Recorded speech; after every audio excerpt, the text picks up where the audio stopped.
Welcome to El Khamsin.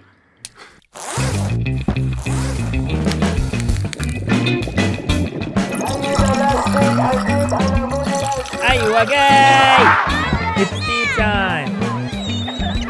اهلا وسهلا بكم تاني في تاني حلقة من حلقات الخمسينة.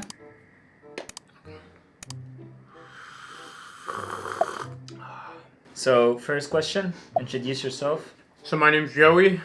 I'm 22 years old. Do you hear the military voice?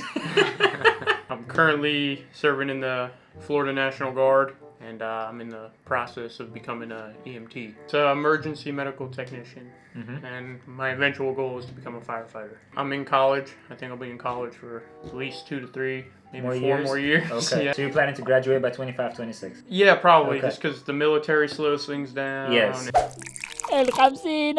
So I'm gonna start asking you some questions that people ask me to ask, okay? Do you mind if I ask what is the expected pay when you get that job? As an EMT? Yes. I think it's anywhere between like $14 an hour and $15 an hour. Okay. EMT is like your entry into becoming an emergency responder. It's like the bottom of the line. And how long did it take you to get this license? It's a 4-month program. Some places do less time, some places a little longer, but roughly 4 months. So you do the class certificate program, and then immediately following that, you gotta take your tests. It's a national registry test, and that's how you can then get licensed with your state. And then you start working with your license if you find a job. You have to get the job and go from there, and then you can move up from there.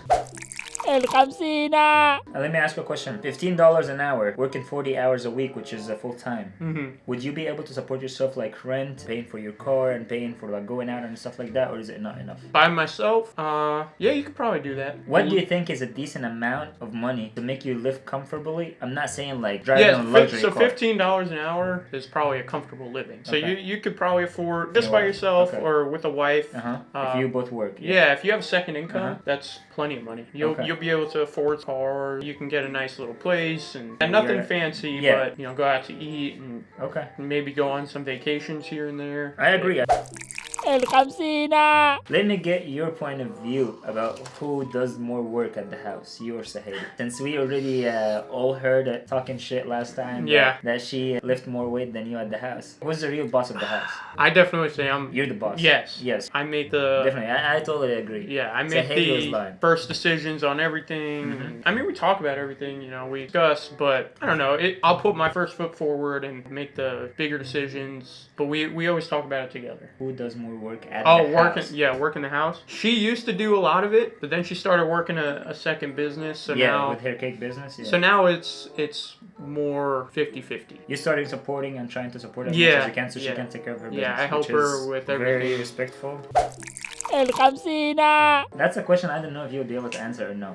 What do you think is so special about living in the U.S.? There's a ton of good reasons to be in the U.S. I think biggest one is opportunity. You can do whatever you want. I mean, anything. We are probably the most, to some points that it's almost too far sometimes, we're the most inclusive country. We let anybody do anything. Yes. Insane amounts of opportunity. That's the thing. That's the difference between here and the other country. You can work your ass off in any other country and in Egypt, and because you didn't know someone, you're not gonna get anywhere. Exactly. But here, your hard work pays off every time. I think there's a lot of people in America that they don't realize that they've never been to these other countries around the world and seen what it really looks like to work hard and make $3 in a day. But that's why, by the way, most of the Spanish people and Arab people that come here, the work ethic is way higher. 100%. Because that's a normal life. Exactly. I think people need to be more thankful for what we have in America, and we have our flaws here and whatnot, but if you look at some of these other countries around the world, there's a reason so many people want to come to the U.S. Because of the opportunity and the ability to just pursue a good life. That's true. What do you know about Egypt? I know it's got some really beautiful parts, and I know it's got some really scary parts, from what I've heard. some crazy stories from there. I mean, from the stuff I've seen, it looks like a like really when I say beautiful. Egypt, what the first thing comes to your mind after me? The pyramids. What? You know what language do they speak? It's Arabic, right? It's Arabic, but Egyptian, it's like Egyptian dialect. like Right. Egyptian dialect, okay, right? Okay, you got this right. You know, a lot of people doesn't know that, which is blew my mind. If you're gonna choose one country to live in the Arab countries or the Middle Eastern country, which country you're gonna choose and why? Probably the UAE. Why? Just looks like a cool, crazy place. It's got some beautiful stuff. It's hot as shit. Yeah, I heard it's hot. And humid as shit. Yeah. Like, I've been to Kuwait. I was born in Kuwait. Really? Yeah. I lived there for 10 years and then I moved to Egypt. Yes. It was super, super hot. I mean, I walked outside and I felt like my nose hair it's burned. Oh. And what other countries have you been to other than Kuwait? In the Middle East, none. It's just been Kuwait. Okay, that's interesting. How does Arabic sound to you? Like a very لو أنا كلمتك عربي دلوقتي, what do you think? To me, it just sounds like a blur of words. I'll give you an example. Like, I'll say my name is Joey, and I can tell like my name is Joey. Yes, right. When I listen to Arabic, I feel like I can't find the beginning and then the end of the word.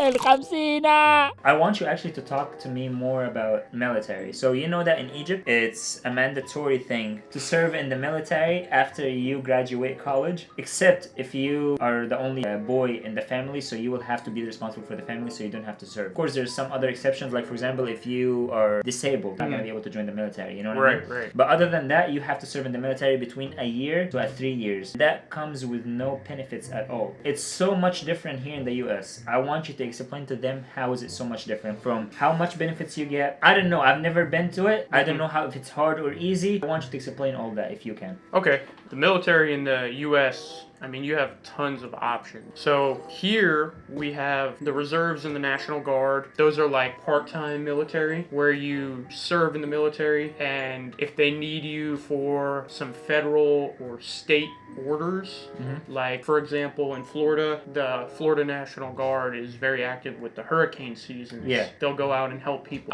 during the hurricane seasons. But they can also deploy overseas during wartime. A wartime or something. Yeah, exactly. Yeah, so they do both. On top of that, you can work a normal civilian career. Like, you could be in the Army National Guard while you're a carpenter building houses. How? Didn't you have to like go every like a while or something like that? So you have to go to basic training like everybody else. Which is how long? It depends. It depends on the job you want to do. Okay. But let's talk 5 to, I mean, it could be upwards to. Let's talk about your case, National Guard. So for me, I'm an infantryman. My basic training was like a little over 4 months. I didn't go home once. They take your phone, and after my 4.5 months, whatever it was, I graduated and I was a soldier. And then you will have to go back every how long? For the National Guard, it's once a month. Once a month. For how long? It's usually like 3-4 days. Okay, and how long do you need to do that since you graduate? My contract is 6 years. And is that the normal or the average, or? I think that's about the average. You choose it, or who choose? So you kind of choose, but not really. Like, they give you options and just kind of pick which one you want. Okay, but you applied for that willingly, like you. I was totally volunteer. There's no mandatory? No, not in America. The only thing you have to sign up for when you turn 18 to say that essentially you're okay with becoming like going soldier, into the just in case if any war happened. If like World War III happened or something, you have to be okay with getting drafted. Yeah, we have something like that. So, can you explain to me, like, why did you personally apply for the military or for the army? To be completely honest, I didn't know much about the military before I joined. Okay. I wanted to go to college, and my family's not very wealthy, so I was like, all right, I want to go to college. How can I afford this? And, like, right across from the admissions office at the college I was looking at was a National Guard recruiting office. Okay. And they picked that spot pretty good, so I walked in there and asked them a couple questions, and before I left that room, I was signing up to join the military. Yeah, it was kind of impulsive, but they made it sound good, and so far it's worked out for me. Why do you do all that? What do you get back? So for me, Florida is a really good state to be in the National Guard. Okay. Because they pay for 100% of your college. So really? Up to your bachelor's degree is covered when you're in the Florida National Guard. Okay. That's like a special thing in Florida. Okay. So other states, I don't know if they do that. When you say 100%, you mean just school tuition or everything? Just tuition. So no pocket money at all? If you get on your contract, you can get like bonuses, and they're called like kickers, and you get the GI Bill, which is like monthly payments. Okay. That's separate from the Florida National Guard just paying for your education. Okay. Yeah, so you could get some pocket money out of it. Like if you... But it's not specifically for school. You have to go to school to get that. Okay. It's kind of for helping it's you an incentive to go to school. To go to school, okay. Some jobs you can get a bonus, and then if you've like deployed to a combat zone, you get some more money. Okay. Good service or whatever. They have insurance that they get for free for being active duty. Now, unfortunately, you don't get it free when you're in the National Guard. Okay. But the health care that you can pay for in the National Guard is typically a lot cheaper than like if you had to go buy health insurance. It would be way cheaper for you. It's cheaper for me, and that's a benefit. You can get like a VA home loan. Okay. So you can, as long as your credit's good and you're making enough money, you can buy a house without putting any money down. Oh, really? Yeah, so you can buy a house without putting any money down. You get discounts for things here and there. Yeah. So, I mean, there's just a lot of good things that come out of the military. It's really what you make of it. So you think it's more positive than negatives, or more negative than positive? It's what you make of it. So some guys, they'll go in and they'll make it a really negative experience. For me, I like to look at the positive sides of things. And so far, it's done excellent things for me and my wife, and for my family as a whole. I mean, you meet a lot of really good dudes. You make friendships that you really can't make anywhere else, just because some of the stuff you go through is so crazy. That's and true. So same with military, by the way, in Egypt. Like everyone that served in the army in Egypt, they would say the friends that they make in that year is so much different than any other friend they made in their life. Yeah, it's just because you're going through the crappiest stuff in your life. And Okay, so we're gonna start with the first ملوخية. Say ملوخية first. ملوخية. Oh, he got it right? Okay, you're gonna sip. Honestly. Oh, that's really good. What does it taste like? It's kind of like a broccoli soup. Broccoli soup? I've never tried that, and I don't want to try that. That sounds disgusting. No, it's similar. That was your wife's favorite. I don't know if you had this before or no, but you taste it and let me know. No, fit all of it. Yeah, here we go. No one is gonna get offended. No, I really like that. Is there tomato in that? We put like tomato sauce, yeah, but not actual tomatoes. So this is the most traditional Egyptian food. Open your mouth. Why? Why do I open my mouth? I don't know. What's in it? There's pasta, or like noodles. Okay, yeah. Rice. And I think I taste tomato as well. Yeah, there is tomato sauce too. Yeah. So which one is your favorite? All-time favorite from those three? I gotta say it's like a tie between mashi and the third thing. And the third? Oh, really? You didn't like ملوخية? ملوخية is my favorite. Yeah. Damn it. It's a tie. Then let's go actually have our dinner. What is your all-time favorite quote? There's a quote from, I think, Confucius. We make life complicated when it should be simple. I know I totally butchered that. That's a concept I believe a lot of people need to look at it this way, especially here in America, because they really make their life things very complicated. While it's very, very simple. Okay, can you please tell the followers to subscribe to my channel and like, and just beg them for me, please. You really, really need to subscribe. And if you don't do it, he's gonna come kick your ass. Bad things will happen. شكرا يا جدعان على انكم شفتوا الحلقه، يا رب تكون عجبتكم. بالله عليكم خشوا اعملوا بقى اللايك والسبسكرايب والكلام الحلو ده كله، وان شاء الله نشوفكم في ال50 اللي جايه ان شاء الله مع حد تاني، ونحاول نجيب لكم حد بمهنه تانيه وبجامعه تانيه ونشوف الدنيا فيها ايه. Thank you guys for watching. We'll see you next 50. Here we go.